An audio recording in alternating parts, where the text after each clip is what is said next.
Winter is just around the corner. COVID-19 cases are very much on the rise. For a second night in a row, we're seeing close to 10,000 new infections. That breaking news just in, 9,253 new cases. Essentially, it represents a 26.6 positivity rate, and that's very concerning, isn't it? Professor Prof Moshabela, Deputy Vice-Chancellor of Research and Innovation at the University of KZN. Prof, good evening to you. So are we closer to a fifth wave than what we previously thought? Good evening, Gareth, and to the viewers. I think that, up until now, there was a little bit of a debate as to whether we are in the fifth wave or not. But given the numbers that we are seeing this week, I believe that after this week, there will not be any further debate on this matter. We are certainly in the fifth wave. So what do we do about that? What is government's reaction? How should we handle this now? We're not in a state of disaster. We can't go into lockdown levels, or can we? Yeah, I think that we have to look at it in two parts, Gareth. I think on the one hand, we have to look at what government needs to do, and then on the other hand, we need to look at what we can do as South Africans. I think government is certainly going to look at the numbers of admissions and deaths, and also to see whether severe disease is going to kind of impact on the health system in any way. They are going to try and aim at ensuring that the health system is resilient and protected and it does not collapse. And with what we are seeing at the moment, we are not really seeing an increased pressure on the health system, even though the number of admissions is rising. So we can then expect that government will do its part to take care of that aspect. But I think really the biggest burden is going to be on us as South Africans in the population. Most people are going to have infections that are not necessarily going to end up in hospital, but all of those infections can in many ways sort of end up becoming long COVID, can end up sort of making it difficult for people to go to work, and it may end up spreading to people with vulnerabilities. And I think we have to take it upon ourselves to make sure that we protect those among us who are vulnerable, and we also make sure that we limit chances of infection in order to avoid the burden of long COVID and other complications of COVID.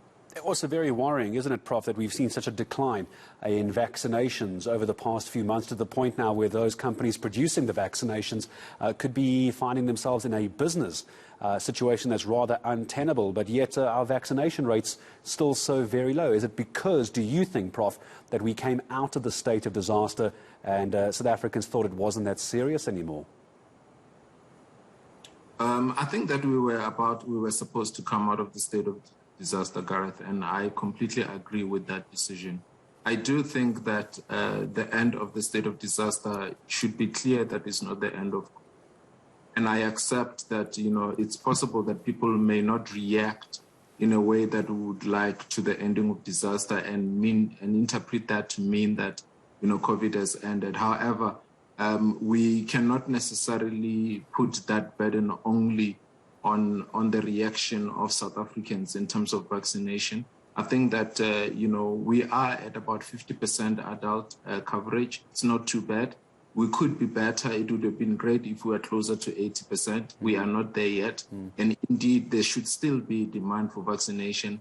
I think that our strategies, misinformation, and many other things that we have discussed in the past that have led to reduced confidence in the vaccination program or government and so forth have contributed to this. Yeah, indeed, at this point, it has come to much of a standstill, and the hope of it picking up is very low. I do think that, even the fact that Omicron was not as severe has made people to become a little bit more complacent. So there are many factors contributing to that, Gareth. We are where we are now. Yeah, we are, but I suppose in the end as well, if we look at 9,253 new COVID cases, Prof, and 7 deaths, let's not forget it's 7 families this evening that have lost a loved one as a result of this. Let's not forget just how serious this still is. I want to talk about regulations for a moment, if you don't mind, Professor. I asked about potential lockdowns. Obviously, that can't happen, and the reason that can't happen is state of disaster was lifted, and the reason for the lockdown levels, if I understood things correctly all those years ago, was to get our health sector prepared for an influx of numbers. Our health sector seems to be coping with it.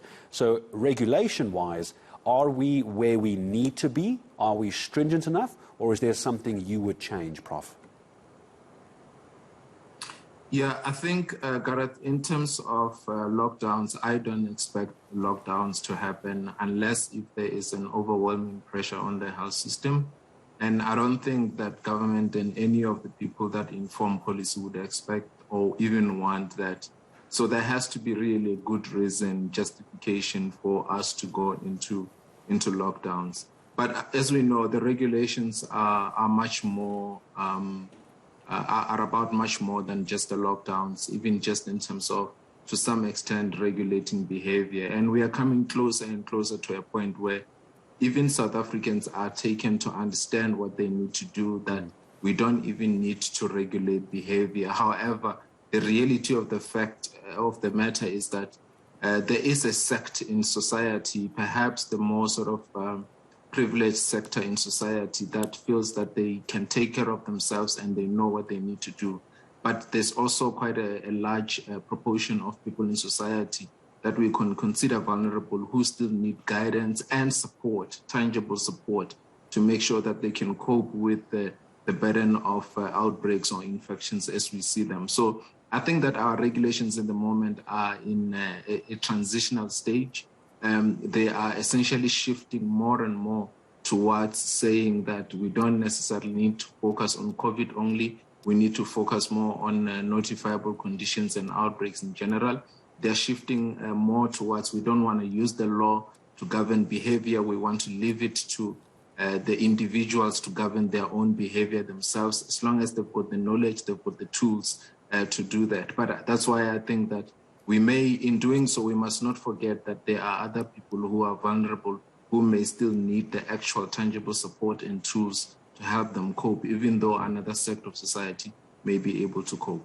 Just before I let you go, Professor, I just want to get your thoughts on, I'm sure, the situations you're very aware of between government and medical professionals as well. There has been, I think in the beginning of COVID, everybody was on the same page, but somewhere along the lines between government policy and medical experts, we all started to end up in slightly different chapters of the book and different interpretations. What do you make of that? Because it can be quite confusing for the general public to understand who to believe. Yeah, no, I think those of us in science and public health and generally in medical science, we understand it, because these are often the debates that we would have, but we would have them in the confines of conference rooms and boardrooms, and they would not necessarily spill into the public until there is consensus. And also, if you are in a place where the growth of evidence, it's sort of in a state of flux and it continues to grow, we also understand that we may have to make sure that we synthesize the evidence in order to make sure that it can be easy to interpret by other people. So all of those things tend to happen in the background, and they tend to happen under sort of an extended period of time. We haven't seen this much pressure to release evidence, this much pressure to reach consensus. And also, as the evidence changes, then we begin to see divergence in views. And so the unfortunate thing, Gareth, is that all of these debates are happening in front of the public, and it's confusing the public and the narrative in the public and the message in the public domain.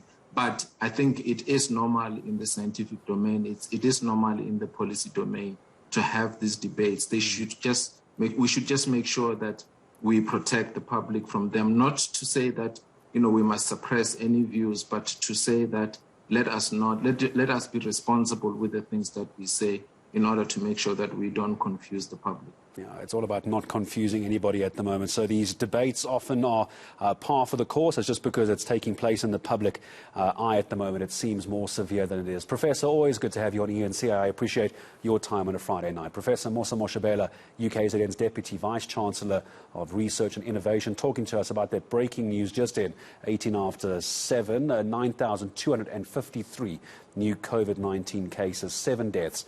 There certainly has been an increase over the past few days. Coming